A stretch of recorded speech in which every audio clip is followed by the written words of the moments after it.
Hello friends, இன்றைக்கி நம்ம பார்க்க போகிறது ஜாப்பனீஸ் அனிமி சீரீஸான பிளட் லேட் சீசன் 1 எபிசோட் 3 தான் இன்னைக்குள்ள வீடியோவில் பார்க்க போகிறோம். உங்களுக்கு இந்த வீடியோ பிடிச்சிருந்தது அப்படின்னா லைக் பண்ணிட்டு அப்படி மறக்காம நம்ம சேனலை சப்ஸ்கிரைப் பண்ணிருங்க. இது என்னோட லெஜெண்டரி லிஸ்ட்டில் இருக்கிறதுனால கதை ரொம்பவே சூப்பராக இருந்தாலும் கூட இதில் மொத்தமே 10 எபிசோட் தான் இருக்குது. அதை மறக்காமல் ஞாபகம் வச்சுக்கோங்க. சரி வாங்க நம்ம வளவலன்னு பேசிகிட்டு இருக்காம இன்னைக்குள்ள கதைக்குள்ளே போக ஆரம்பிக்கலாம். இன்றைக்கி நம்ம பார்க்க போகிறது blood lad season 1 episode 3. Western டெரிட்டரியில் இருக்கிற வுல்ஃப் அப்படிங்கிறவனை காட்டுறாங்க. எங்க பாஸ் தான் இந்த டீமன் வேர்ல்டுக்கே பாஸ் ஆக போறவர் அப்படின்னு சொல்லி அவன் கூட இருக்கிறவன் ஓவர் பில்டப் கொடுத்து பேசுவோம். எத்தனை தடவை சொல்லியிருக்கேன் இப்படி ஓவர் பில்டப் கொடுத்து பேசாத அப்படின்னு சொல்லி அந்த வுல்ஃப் திட்டுறான். சரிவா நம்ம வெஸ்டர்ன் டெரிட்டரியில இன்னும் ஃபுல் கண்ட்ரோல் எடுக்கல அப்படின்னு சொல்லி அவன் வேற ஒரு இடத்துக்கு கூட்டிட்டு போறான். நான் நினைச்ச லெவலுக்கு இங்க எவனுமே ஸ்ட்ராங்கா இல்ல அப்படின்னு சொல்லி அவன் வருத்தப்படுறான். இப்போ நம்ம ஹீரோவை காட்டுறாங்க. இன்னும் அவங்க அந்த டீமன்ல ட்ரெஸ் கடையிலேயே தான் நின்றுட்டு இருக்காங்க. ஹே இதுக்கெல்லாம் இப்ப நேரம் இல்ல, அந்த ரெசரக்ஷன் புக்கை நான் வுல்ஃப் கிட்ட இருந்து வாங்கணும் அப்படின்னு சொல்லி நம்ம ஹீரோ சொல்லவோ, டீமன் வேர்ல்டுல நீ ஏன் டேரக்டா போய் அந்த வுல்ஃப் கிட்ட பேசுன்னு சொல்லவோ, நாங்க ரெண்டு பேரும் சின்ன வயசுல ஃப்ரெண்ட்ஸ் தான், இருந்தாலுமே இப்போ ஒரு டெரிட்டரி பாஸ், அது ஒன்றும் அவ்வளோ ஈஸி இல்லை. சரி உன் டெலிபோர்டேஷன் மேஜிக்கை யூஸ் பண்ணு அப்படின்னு நம்ம ஹீரோ சொன்னா, எனக்கு காரியம் ஆகணும்னா நான் மற்றவங்களை யூஸ் பண்ணிக்கிடுவேன், ஆனால் மற்றவங்களுக்காக என்னோட மேஜிக்கை நான் யூஸ் பண்ண மாட்டேன் அப்படின்னு அவ சொல்லவோ, உன்னை எப்படி யூஸ் பண்ண வைக்கிறதுன்னு தெரியும் அப்படின்னு சொல்லி நம்ம ஹீரோ அவளை பஞ்ச் பண்ண போறான். ஹே ஸ்ட்ரெஸ் இல்லைன்னு இப்போ தான் செம்ம ஜாலியா இருக்கு, இந்த இடமே ரொம்ப ரிலாக்ஸிங்கா இருக்கு அப்படின்னு சொல்லி அந்த பூனை குட்டி பேசிட்டு இருக்கு.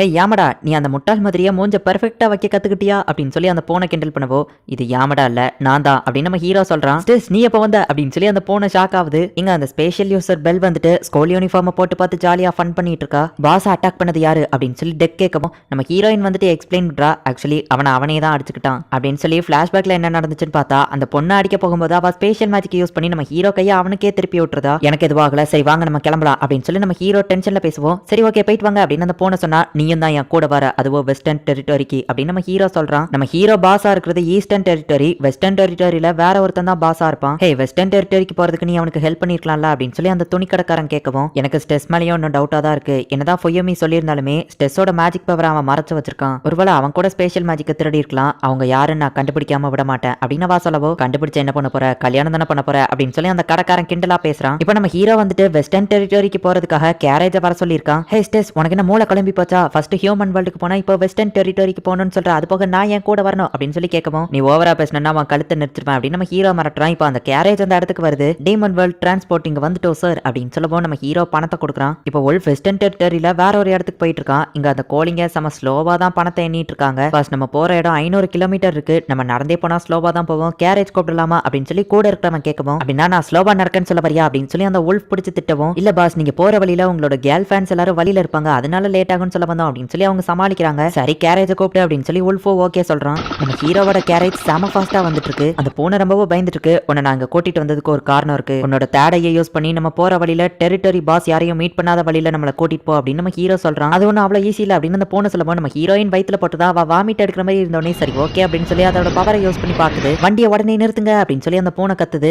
நம்ம சொல்லி ஒரு நிமிஷம் தான் ஆகுது, அதுக்குள்ள கேரேஜ் வந்துருச்சு, இது உண்மையிலேயே வேற லெவல் ஃபாஸ்ட் தான்ப்பா அப்படின்னு சொல்லி வுல்ஃப் கூட நிக்கிறவன் சொல்லிட்டு இருக்கான். பார்த்தா அவங்க நிக்காம வந்துகிட்டே இருக்காங்க. உடனே வுல்ஃப் போயிட்டு அந்த வண்டியவே ஒரே அட்டாக்ல 2 துண்டா வெட்டியிருக்கான். நம்ம ஹீரோ வுல்ஃப் வச்சிருக்கிற அந்த கம்பி மேலேயே அசால்ட்டா வந்து நிக்கிறான். என்ன வுல்ஃப் பாய் எப்படி இருக்க அப்படின்னு நம்ம ஹீரோ கேட்கவும், ஒன்னு நான் இந்த இடத்துல பாப்பேன்னு நினைக்கல ஸ்ட்ரெஸ் அப்படின்னு அவன் சொல்றான். உங்க வண்டி உடஞ்சதுக்கு மன்னிச்சுக்கோங்க, எங்களால இவ்வளவுதான் தர முடியும் அப்படின்னு சொல்லி அவனுங்க கொடுக்குறானுங்க. அதுங்க ஃபாஸ்டா ஓடுமே தவிர்த்து ஃபாஸ்டா காசை என்ன தெரியாது, ஸ்லோவா எண்ணிட்டு இருக்குதுங்க. இவங்க 2 பேரும் மோத தான் போறாங்களான்னு பார்த்தா, ஹே பாத்து ரொம்ப நாள் ஆச்சு உன்னை பார்த்ததுல சந்தோஷம் அப்படின்னு சொல்லி அவங்க 2 பேரும் ஃப்ரெண்ட்ஸ் மாதிரி பேசிட்டு இருக்காங்க. நம்ம ஹீரோவோட பிளேஸ்ல ஹீரோ மாதிரி ஷேப்பை மாத்திக்கிட்டு யாமடா அந்த இடத்துல விளாண்டுட்டு இருக்கவும் நம்ம ஹீரோவோட ஒரு பொருளை உடச்சிருந்தான். அச்சோ பாஸுக்கு தெரிஞ்சா கொண்டுருவாரே அப்படின்னு சொல்லி அவனுக்கு ஒரு ஐடியா வருது. என்னது ரெசரக்ஷன் புக்கா, என்ன பார்த்தா என்ன புக்கு படிக்கிறவங்க மாதிரியா தெரியுது, எனக்குலாம் நிறைய வேலை இருக்கு, இப்போ அந்த வெஸ்டர்ன் கண்ட்ரில பாதி என்னோடது தான் அப்படின்னு அவன் சொல்றான். அந்த புக் உன்கிட்ட இல்லைன்னா அதை கண்டுபிடிக்க நீ எனக்கு ஹெல்ப் பண்ணு அப்படின்னு சொல்லி நம்ம ஹீரோ கேட்கறான். சரி ஓகே அப்படின்னா நம்ம மோதி பாத்திரலாம், நீ ஒரு வேலை தோத்தேன்னா எனக்கு ஹெல்ப் பண்ணணும்னு சொல்லுவோ, அப்ப நான் ஜெயிச்சா என்ன கிடைக்கும் அப்படின்னு சொல்லி வுல்ஃப் கேட்கறான். இதோ இந்த பொண்ணை நீ எடுத்துக்கோ அப்படின்னு சொல்லி நம்ம ஹீரோ ஃபுயோமிய பந்தயமா வைக்கிறான். ஓகே இந்த பொண்ணு நல்லா தான் இருக்கா அப்படின்னு சொல்லி அவன் பக்கத்துல போய் பார்க்கவும், வண்டியில ஃபாஸ்டா வந்ததுல ஃபுயோமி போய் வாமிட் எடுக்கிறா. என் மூஞ்சி என்ன அவ்வளோ கேவலமாவா இருக்கு அப்படின்னு சொல்லி வுல்ஃப் ஆச்சரியப்படுதான். எனக்கு என்னமா அப்படி தோணல அப்படின்னு சொல்லி நம்ம ஹீரோ சொல்றான். இப்போ இவங்களோட மேட்சே என்னன்னா பவுலிங் காம்படிஷன் தான். ஏன்னா நம்ம ஹீரோவும் வுல்ஃபும் வேற மாதிரியான ஒரு டீமன். நம்ம ஹீரோவோட மேஜிக்கால தூரத்துல இருக்கிற விஷயங்களை கண்ட்ரோல் பண்ண முடியும். அதே வுல்ஃபை எடுத்துக்கிட்டோம்னா அவன் மேஜிக் யூஸ் பண்ணி அவன் ரொம்ப ஸ்ட்ராங்கா இருப்பான். வுல்ஃபோட பவரை யூஸ் பண்ணி அவனால ஸ்ட்ராங்கா அந்த பாலை தூக்கி போட முடியுமே தவிர்த்து கரெக்டா அடிக்க முடியாது. ஆனா நான் அந்த பாலை கண்ட்ரோல் பண்ணி கரெக்டா அடிச்சிருவேன் அப்படின்னு நம்ம ஹீரோ சொல்றான். ரெடி ஆயிடுச்சுன்னு வுல்ஃப் வந்து கூப்பிட்டா அது பவுலிங் மேட்ச் இல்ல பாக்ஸிங் மேட்ச். இது நியாயமே இல்ல, பவுலிங்கோ பாக்ஸிங்கோ கொஞ்சம் எடுத்து தான் வித்தியாசம் இருக்கு, அவன் எப்படி உன்ன பாக்ஸிங் மேட்ச் கூப்பிடுறான் அப்படின்னு சொல்லி அந்த போனை கத்துது. நான் இதுல கலந்துக்கிட்ட தான் போறேன், எப்படியாச்சும் கண்டிப்பா நான் தான் ஜெயிப்பேன், அதுவோ ஃபுயோமிக்காக அப்படின்னு சொல்லி நம்ம ஹீரோ சொல்றான். நான் ரொம்பவும் ஸ்ட்ராங்கானவன், ஸோ கண்டிப்பா அதுல நான் தான் ஜெயிப்பேன் அப்படின்னு சொல்லி உல்ஃப் நின்னுட்டு இருக்கான். நம்ம ஹீரோயின் ரிங்கல் மாதிரி ட்ரெஸ் போட்டு வந்திருக்கவோ அதை பார்த்துட்டு உல்ஃப் வந்துட்டு இவ ரொம்பவோ கியூட்டா இருக்கா அப்படின்னு சொல்லி நினைக்கிறான். இந்த பொண்ணு ரொம்பவோ இன்னசென்ட்டாவோ கியூட்டாவோ இருக்கா, இவளை எப்படியாச்சும் நான் ப்ரொடெக்ட் பண்ணணும் அப்படின்னு சொல்லி உல்ஃப் தான் இந்த மேட்ச்ல ஜெயிக்கணும் அப்படின்னு சொல்லி நினைக்கிறான். இப்போ நம்ம ஹீரோயின் வந்துட்டு ரவுண்ட் 1 ஸ்டார்ட் ஆகுதுன்னு சொல்லவோ ஆமா இவ என்ன பண்ணிட்டு இருக்கா அப்படின்னு நம்ம ஹீரோ யோசிக்கிறான். நம்ம ஹீரோவோட பொருளை உடைச்சதுனால யாமடா அதை திரும்ப வாங்கணும்னு சொல்லி நம்ம ஹீரோ பண்ற பாக்ஸிங்லேயே பெட் கட்டுறான். இதுல காசு வந்துச்சுன்னா நான் எப்படியாச்சும் பாஸ்க்கு அந்த பொருளை வாங்கி கொடுத்துருவேன் அப்படின்னு சொல்லி அவன் பயந்துட்டு இருக்கான். நம்ம ஹீரோக்கு ஃபைட்டிங் அந்த லெவலுக்கு வராது. நம்ம ஹீரோ உல்ஃபோட முதுகுல போயிட்டு பஞ்ச் பண்றான். உனக்கு ஒழுங்கா பஞ்ச் கூட பண்ண தெரியல அப்படின்னு சொல்லிட்டு உல்ஃப் நம்ம ஹீரோவை ஒரே பஞ்ச்ல நாக் அவுட் பண்றான். நான் நினைச்ச லெவலுக்கு இவன் ஸ்ட்ராங் இல்லையா என்னமோ அப்படின்னு சொல்லி பெல் நினைக்கிறா. கரெக்டா 8 என்னவுமே நம்ம ஹீரோ எந்திரிச்சிருதான். நான் ஒரு தடவை முடிவு பண்ணிட்டா பண்ணதுதான், கண்டிப்பா நான் இதுல தோத்து போக மாட்டேன் அப்படின்னு நம்ம ஹீரோ சொல்றான். உல்ஃப் ரொம்பவும் ஸ்ட்ராங்கானவன் தான், ஆனா வேம்பயர் பவர் இருக்கிறதுனால ஸ்டெஸ்க்கு எவ்வளவுதான் அடிப்பட்டாலும் அவனுக்கு ஹீலிங் ஆகிக்கிட்டே இருக்கும் அப்படின்னு சொல்லி அந்த போன சொல்லுது. கத்தியை எடுத்து நான் உனக்கு ஹார்ட்ல குத்துனா கூட அது உனக்கு ஹீலிங் ஆயிரும்ல, ஆனா இதே எப்படி சமாளிக்கிறேன்னு பாப்போம், எவ்வளவு நேரத்துக்கு தான் உனக்கு ஹீலிங் ஆகிக்கிட்டே இருக்கும்னு நானும் பாக்குறேன் அப்படின்னு சொல்லி உல்ஃப் போட்டு அவனை அடின்னு அடிச்சுக்கிட்டே இருக்கான். நம்ம ஹீரோக்கு ஹீலிங் ஆகுறத விடவும் அவன் செம ஃபாஸ்டா அடிக்கிறான். கடைசியில ஒரு பெரிய மேஜிக் பவர் கலந்த ஒரு பஞ்சா அவனுக்கு விடலான்னு போகும்போது திடீர்னு பார்த்தா அவனுக்கு மயக்கமா வருது.